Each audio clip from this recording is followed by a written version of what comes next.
Sorry, first of all, sorry for my voice, because I'm worried. And the second, sorry for the color of my face, because when I worry, it became by this color. So I'm going to talk about, not about Earth, not about galaxies, but about Sun, and comment about the spots on the Sun, which appeared in the northern hemisphere and in the southern. So that is why the north-south asymmetry. The work was carried out together with my supervisor, Dmitry Panyavin, with Rainer Arendt from Potsdam Astrophysical Institute, and with Ilka Tulnian from Helsinki Observatory. Because my work doesn't have a direct relation to the dynamo theory, it's only sunspot statistics, I will try to speak sufficiently short, but I can't promise. So, okay. Also, sorry me if I will give a lot of what's the word? Some speculation, because I'm not familiar with the dynamo. And please stop me if I will speak some rubbish about dynamo also. So, commonly, as far as I know, usually when you try to reconstruct this kind of butterfly diagram from the dynamo theory to economy, people usually reconstructed only one wings of the diagram, only by this way, here, and so on and so on. And they suggested that the asymmetry can be considered only as a statistical component, so you can add some, not statistical, stochastical component, you something add, and you see practically the same, on the same latitudes, for example, 40, here also 40, something very, very similar something. So I will try to show that probably we shouldn't consider the north-south asymmetry as a stochastic component. Okay. In 1999, there was a work of Pulkinen, Vrook, Pelt, and Tulminen, who considered the asymmetry of sunspot distribution over the latitudes. They called the measure which they constructed here on the plot magnetic equator. It was measured by the following way, on this formula, where lambda is the latitude of sunspots, n and s means hemispheres, the northern hemisphere, and the southern hemisphere, the small n means a window. So you take some window, for example, 10 days or 300 days or something else, calculate the middle latitudes where sunspot appeared in this hemisphere, and after that take the sum or the difference. If you suggested that latitudes in the southern hemisphere is negative, so that you can calculate mid-latitude in the one hemisphere, the other in the other, and take the difference and receive the variations of magnetic equator. And they showed that this value isn't stochastical. They have a secular variation, about 8 solar cycles. They could consider this kind of asymmetry definition, which usually used particularly in the whole works, but they first who criticized it, first of all, because it lost the whole information about sunspot distribution. But the second way, what we also found that it's not good measure for sunspot asynchrony between north and the south, because it gives you a lot of fails components. For example, you have something like this, one in the northern hemisphere and the second one in the southern hemisphere. It is the same amplitude in the northern and in the southern. But when you measure asymmetry or asynchrony by this way, you will receive something, but in reality it is the same amplitudes. That is why we suggested that when you say about north-south asymmetry, you should divide it on amplitude asymmetry, like here, and like here on phasor or time asymmetry. And we are commonly interested in this one. We try to measure time delays between two hemispheres. This table plot, that is just cross-recurrence plot for the northern and southern hemisphere. Do not think about it, that is just a method. Commonly, what we are interested in is this pink line. It can be extracted from this table plot to the zero line. Here it is. Zero lines means that there is no time shift between northern and southern hemisphere. If the loss, this measure called loss, will lie just on the zero line, we could perceive very synchronous behavior on two hemispheres. There is no delay between them. Both groups like here and like here, absolutely the same. We are commonly interested in the deviation of this loss. When it's more than zero, that means that northern hemisphere leads. Here, southern hemisphere leads, northern hemisphere leads again. It is seen that there is a kind of skewness between northern and southern hemisphere. So this interval of northern leading more than this one, and it was shown that on a more longer the time series situation is the same. There is a skewness to the northern hemisphere. And the leading of the one hemisphere usually continues not during the one cycles. It's about four cycles the northern hemisphere leads, 4 southern, then again north. We compared it with magnetic equator variations, which were received by Pultman with co-authors, and saw that there is a clear anti-phasor relation between them. When the sunspots commonly shifted to the south, the northern hemisphere leading. After that, change happens pretty in the same time. The southern hemisphere leads, but sunspot commonly shifted to the opposite hemispheres, to the northern, and so on. It is continued till now. It's usually says that the transition between 23rd and this 24th solar cycle is unusual. It's very long minimum, prolonged. But from the point of view of asymmetry, there is nothing very strange. As it shown here, northern hemisphere sunspot should be shifted to the south, and it's commonly the same for the present situation. And here we can see that it's just there is no piece of data here. It's continued to be in the northern hemisphere, so it's all okay during this period, during this prolonged minimum, from the point of view of sunspot asymmetry. Here I forgot to say. Pultman and also used longer time series. They used also Carrington and Spur data.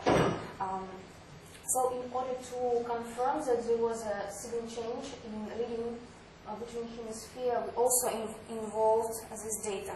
That is a photo of Carrington book since 1853. Sorry, the quality of my phone. It is seen that you can find here the data when the observation was carried out, and only latitudes and longitudes. That is why we could reconstruct not sunspot numbers, but sunspot counts. Exactly how many sunspots were in this day in one of the hemisphere and in the other. So we reconstructed sunspot counts for the cycle 10, 11, and 12. It is seen that at first the south was leading. Here also the south the whole time was leading, but the shift between them very small. After that, gradual leading change take place, and after that, north leading, north leading, north leading, the same. It was confirmed that here sunspot was shifted to the north, but south was leading before the descending phase of the solar cycle 11. Also, Rainer Arlt made a great work to reconstruct data from drawings of Staudaun. It's since 1798, and it added a few observations of Hamilton and Gimmelham here. And here the reconstruction of sunspot counts for the whole those periods. Sorry, that is Julian Dane. Here, this is the cycle number 4, 3, 2, 1, 0. It is seen that at first Staudahl was sufficiently interested in sunspot observations. The observation was sufficiently usual, and the continuous lines joined the each day observations. But usually, because the plots consist of just points, it is seen that there was great delays between observations. For example, he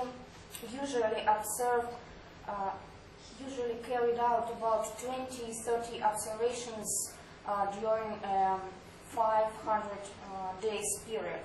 So very rare. That is why we used, to average this data, we used very wide window, and we didn't calculate any averages if the amount of observations were smaller than 10 during these 100 years. So it is seen even by eyes.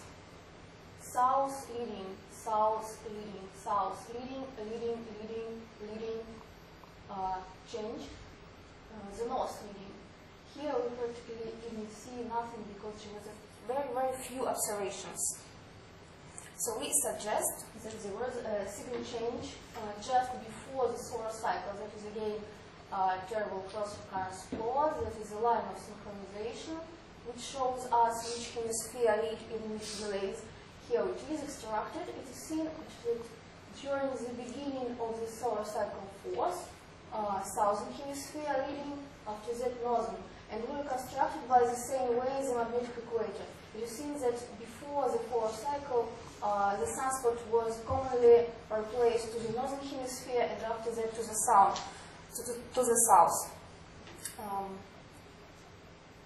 And also we would like to include to the analysis the famous Maunder diagram during the Maunder meeting, which was reconstructed by Ribas and Nesler-Ribas. We very would like to say that here, this kind of butterfly wing, the sunspot activity started at first at the southern hemisphere and only later in the north, so south leading. But at first it was finished in the northern hemisphere, that is why the north leading, and after that the sunspot activity started at first in the northern. Okay, south leading, north leading, north leading. We suggest that something change was here. But actually, let us suggest that there was a couple of sunspots here which were missed, or here, we don't know. That is why all this relation about sunspot shift can be strongly changed. That is why we can be probably sure only about these periods. Here there was sufficiently, there was enough observations, about 20 observations during a month. So we probably hope that there wasn't a lot of sunspots which could be lost here. Okay, and to conclude, let me present all what we received just on the plot here. In the blue color, it is shown that the northern hemisphere was leading, pink, the southern, northern, southern, and so on. It is seen that it's about, so it looks like secular variation here. Here is very light blue. It corresponds to this point. We don't know exactly, only suggest. In a gray bar shows the periods when we also suggest that the signal change should be somewhere here. Here that is a white piece. It doesn't have any data here. So let me suggest that the signal change should be between maxima of 7 and 8 solar cycles. This signal change was between 11 and 12 solar cycle was gradually. That was a reason continuous thin line here. But this signal change was sufficiently abrupt, sufficiently sharp. The leading of the one hemisphere continues about 30-35 to 50 years. And there is again the skewness. The leading of the northern hemisphere continues slightly longer. Here 20, 21, 22, 23rd, it should be continued here. than the southern one. So absolutely the same situation can be seen in the magnetic equator distribution, but in the opposite way. Here that is a table, the same, but I would like to draw the main result. So exactly there isn't such a situation with quite synchronous behavior of the northern and southern hemisphere. Usually you can see that there is a butterfly, wing of butterfly in one hemisphere, for example, like here. And it appears quite high, 45 for example. So the opposite one, it will be appear on, so for example, if it is delayed, so it will be appeared on higher latitudes.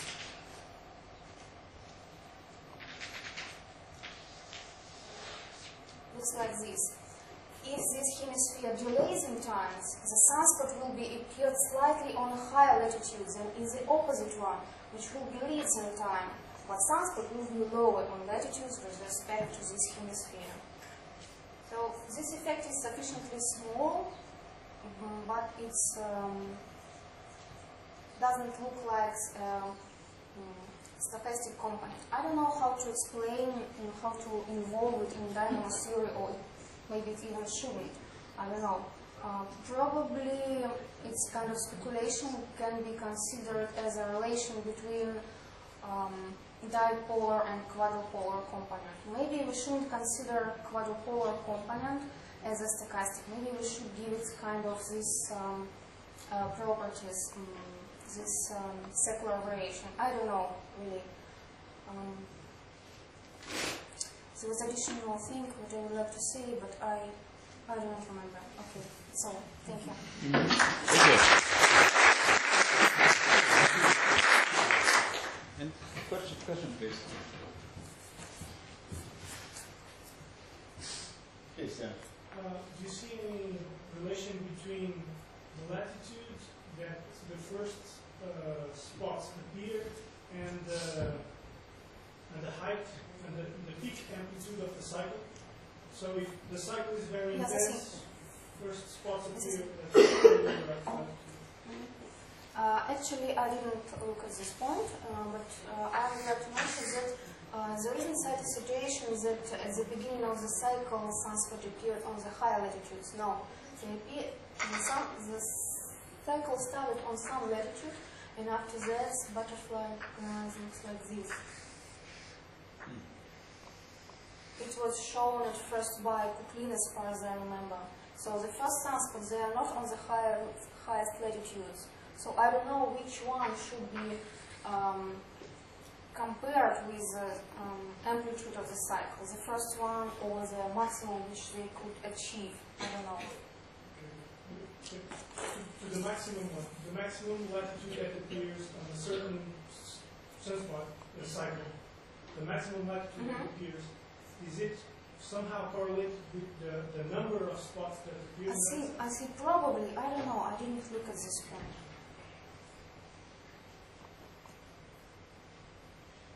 It's not so that any hemisphere ever overtakes the other one. They always come back, right? So they're just shifting back and forth in the delay. Yes. Yeah. Because if it was only in the one way, so one day you could receive commonly asynchronous positions of sunspot wings. That is, we are lucky that we have a poloidal field which couldn't be divided in two hemispheres. It is the same with the whole sun. Yeah, right. Probably there is the other small force which synchronized northern and southern hemispheres. I don't know.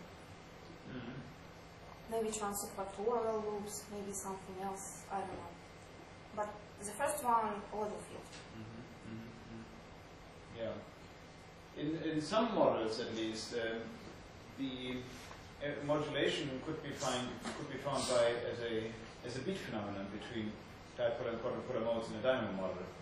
But that doesn't always have to be that way. So it would maybe be interesting to check at least in some of those models where we do find similar behavior in dynamo models, whether one can study there the time delay. Maybe it has already been done by somebody. Probably, I don't know. But it's interesting, I think, that there is no balance between northern and southern hemispheres. Constantly there is some skewness. So if you have two dynamo waves, you constantly have some residual here or here, and so on and so on. And it's continuous from the cycle to the cycle. By the way, you didn't have a magnetic equator varying in this picture anymore. So do you think the time delay is a much more important feature than the change in the position of the magnetic equator? I don't know. They signal change in the whole, in the delays, in the time shifts, and in the magnetic equator happens practically in the same time. Absolutely. So they are of course related. But who is the most important? I don't know. For example, between the time delays between at the beginning of the cycle number 20 was 30 months. But the variations of magnetic equator is very small, about 1 and something degrees.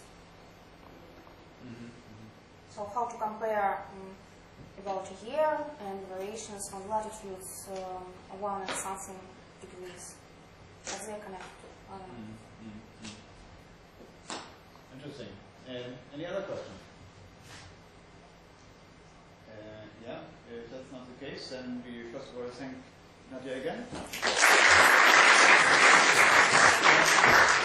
Tomorrow again in the afternoon we have group work, but in the following week, in the last week, we have again opportunity for student seminars.